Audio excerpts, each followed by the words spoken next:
যেমন একটা দৃষ্টান্ত হযরত আবু বকর সিদ্দিক রাদিয়াল্লাহু তাআলা আনহু,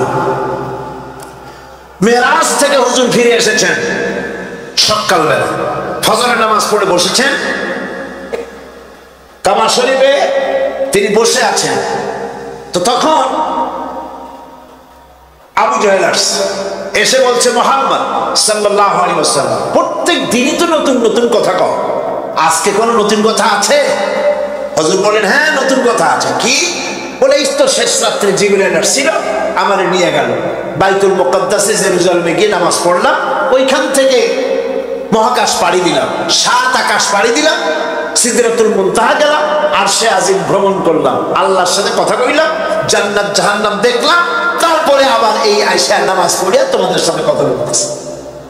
আবু জাহেল কয় যে, খাইস যাও, মাথাটা একটু ভালো ছিল, এখন তাও সর্বনাশে গেছে। কয়, মুহাম্মদ সাল্লাল্লাহু আলাইহি ওয়াসাল্লাম তুমি যা বললা এই কথাটা আমি কি হুবহু মানুষের কাছে বলবো? হুজুর বলছেন, অবশ্যই বলো গিয়ে। আবু জাহেল চিন্তা করলো, দিস ইজ দ্য মোমেন্ট, এটাই হলো আসল সুযোগ পেয়ে গেছে মানুষকে বিভ্রান্ত করার জন্য। সবার আগে ছুটে চললো হযরত আবু বকর রাদিয়াল্লাহু তাআলা আনহুর বাড়িতে, যে বলছেন, আবু বকর শুনেছ? বলে, কি? মুহাম্মদ সাল্লাল্লাহু আলাইহি ওয়াসাল্লাম এই রকমের কথা বললো, বেচারার মাথাটা যাও ভালো ছিল শেষ। হুজুর বলছেন, আবু জাহেল আমার রাসূল কি এরকম বলেছেন? আবু জাহেল বলছে, আমার নিজ কানে শুনে আসলাম, এখনো তিনি সেখানে বসা। হযরত আবু বকর বলেন, আবু জাহেল, আমার আল্লাহর নবী তিনি যদি এরকম কথা বলে থাকেন তাহলে আমি কোন সন্দেহ পোষণ করি না, অবশ্যই আল্লাহ রাব্বুল আলামিনের হাবিব যা বলেছেন তা সত্য। হযরত আবু বকর রাদিয়াল্লাহু তাআলা আনহু মসজিদে হারামে আসলেন, হুজুরকে জিজ্ঞেস করলেন, হুজুর আবু জাহেল আমাকে এই সব কথা বললো, এগুলি কি ঠিক? হুজুর বললেন, হ্যাঁ। তিনি ঘটনা বয়ান করলেন। হযরত আবু বকর বললেন, হে রাসূল আপনি যা বলেছেন সত্য বলেছেন, আপনার মেরাজ ঠিক হয়েছে, সঠিক হয়েছে, সন্দেহ নাই। হুজুর বললেন, আবু বকর তুমি তো শুধু আবু বকর না, তুমি সিদ্দিক। সত্যকে যারা অকুণ্ঠ চিত্তে দ্বিধাহীন ভাবে যারা সত্যের সামনে মাথা নত করেছে, গ্রহণ করে নিয়েছে, দ্বিমত পোষণ করে নাই, কোন রকমের দুষ্ট বুদ্ধির আশ্রয় গ্রহণ করেনি, উল্টাপাল্টা করেনি, এই সমস্ত মানুষেরই হলো সিদ্দিক। আর এদের দলকে সিদ্দিকিন বলা হয়। তাহলে নবীয়িন, সিদ্দিকিন এনারা হচ্ছেন নেয়ামত প্রাপ্ত।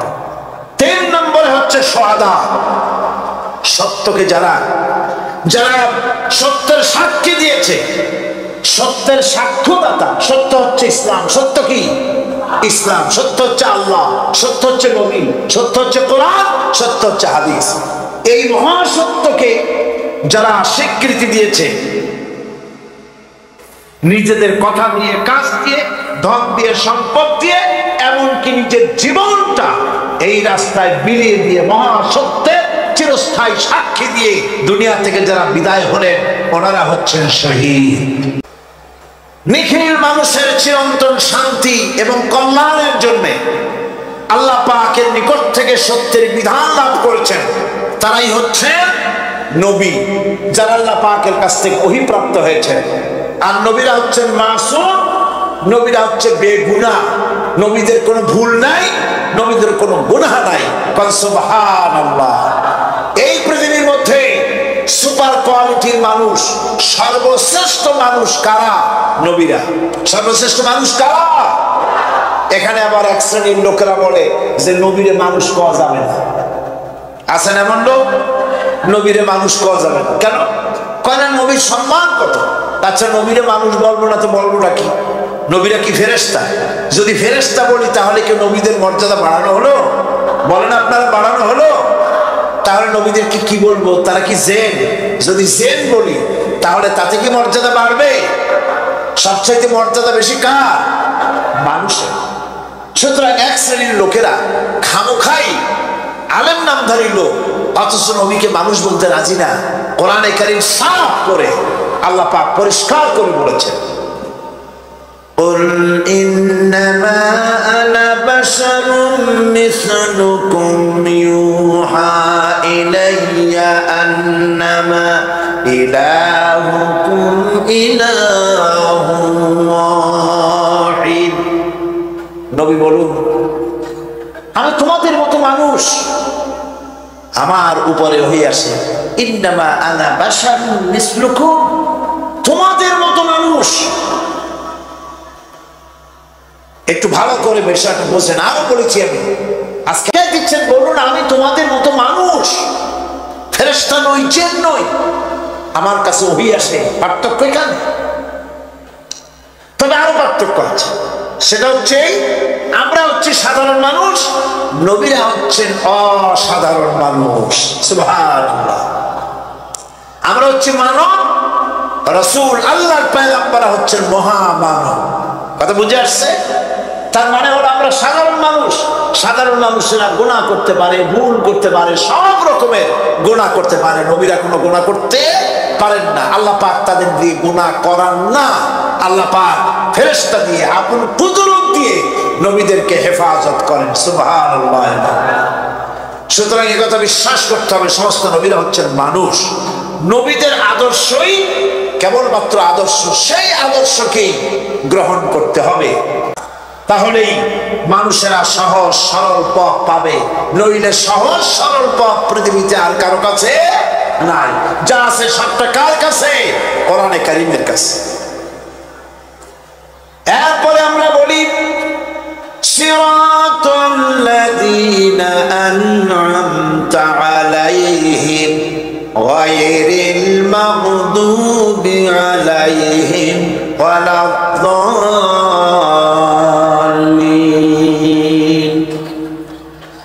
রাস্তা থেকে মানুষেরা মাঠের ভিতরে নামার চেষ্টা করছেন, কিন্তু মানুষকে কষ্ট দেওয়া ছাড়া কিছুই হবে না। আমি অনুরোধ করছি, রাস্তা থেকে লোকেরা মাহফিলের ভেতরে ঢোকার চেষ্টা করবেন না। বিরাট রকমের ব্যাঘাত সৃষ্টি হবে। সকলে বসে পড়ুন, যিনি যে জায়গায় আছে সেখানে বসুন। চাপ সৃষ্টি করবেন না, বসুন। আপনারা দাঁড়ালে আরো বিশৃঙ্খলার সৃষ্টি হবে। কোরআনের মাহফিল, খবরদার বেয়াদবি করবেন না, কেউ দাঁড়াবেন না। যারা দাঁড়িয়েছেন বসেন, আর জোরে সোরে জিকির করেন লা ইলাহা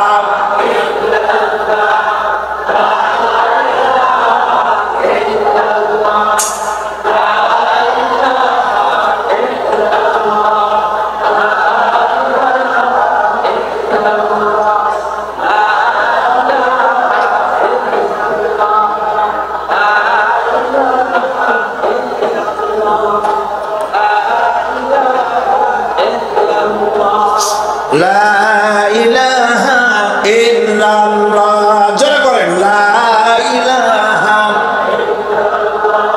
লা ইলাহা,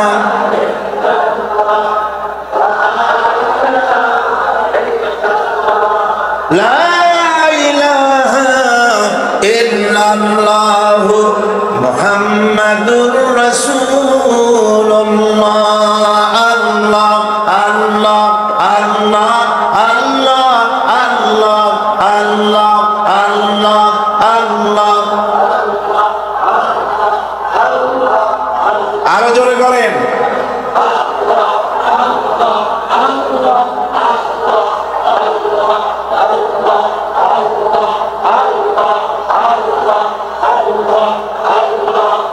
আল্লাহু মুহাম্মাদুর রাসূলুল্লাহ। বন্ধুগণ, এত বড় বিশাল মাহফিল, পুলিশ আর্মি কেউ এটাকে কন্ট্রোল করতে পারবে না। এটাকে কন্ট্রোল করার দায়িত্ব আল্লাহ পাকের। কার দায়িত্ব? আল্লাহর কাছে সাহায্য চাই। আল্লাহ পাক কোরআনের মাহফিল, কোরআন শোনার জন্য মানুষের কাছে সহজ করে দাও। জোরে কর আমিন। প্রচন্ড রকমের মানুষের চাপ সৃষ্টি হয়েছে। আপনারা রাস্তা থেকে মানুষকে চাপাচাপি করবেন না, সবাই বসে হাঁটতে চেষ্টা করবেন না। এত বড় মাহফিল, আপনি হাঁটে মানুষকে কষ্ট দিবেন না। যারা যেখানে দাঁড়াইছে সেখানে বসেন, বরকত হবে। হাঁটলে গুনাহ হবে, হাঁটবেন না। বন্ধুগণ, আমি আজ খুব লম্বা কথা বলবো না, কারণ মানুষের প্রচন্ড অতীতের যে কোনো বছরের তুলনায় প্রচন্ড চাপ সৃষ্টি হচ্ছে মানুষের। আমি কথা গোছায় আনতেছি। সিরাতুল মুস্তাকিম, এজন্য মডেল দরকার, কার অনুসরণ করব? আল্লাহ পাক শিখায় দিলেন সিরাতাল্লাযীনা আন'আমতা আলাইহিম। পড়েন সবাই, সিরাতাল্লাযীনা আন'আমতা আলাইহিম গায়রিল মাগদুবি আলাইহিম ওয়ালাদ-দাল্লিন। আয় আল্লাহ, অনুগ্রহপ্রাপ্ত দল, সেই রাস্তা অনুগ্রহপ্রাপ্তদের রাস্তা চাই। তোমার মনোনীত ব্যক্তি অনুগ্রহপ্রাপ্ত যারা, তাদের পথ অনুসরণ করতে চায়। এই অনুগ্রহপ্রাপ্ত দল কারা, সে কথা কোরআন শরীফে বলা হয়েছে। আল্লাহ রাব্বুল আলামিন বলেন, وَمَن يُطِعِ اللَّهَ وَالرَّسُولَ فَأُولَئِكَ مَعَ الَّذِينَ أَنْعَمَ اللَّهُ عَلَيْهِمْ مِنَ النَّبِيِّينَ وَالصِّدِّيقِينَ وَالشُّهَدَاءِ وَالصَّالِحِينَ وَحَسُنَ أُولَئِكَ رَفِيقًا। আর যে ব্যক্তি আল্লাহ এবং রাসূলের আনুগত্য স্বীকার করলো,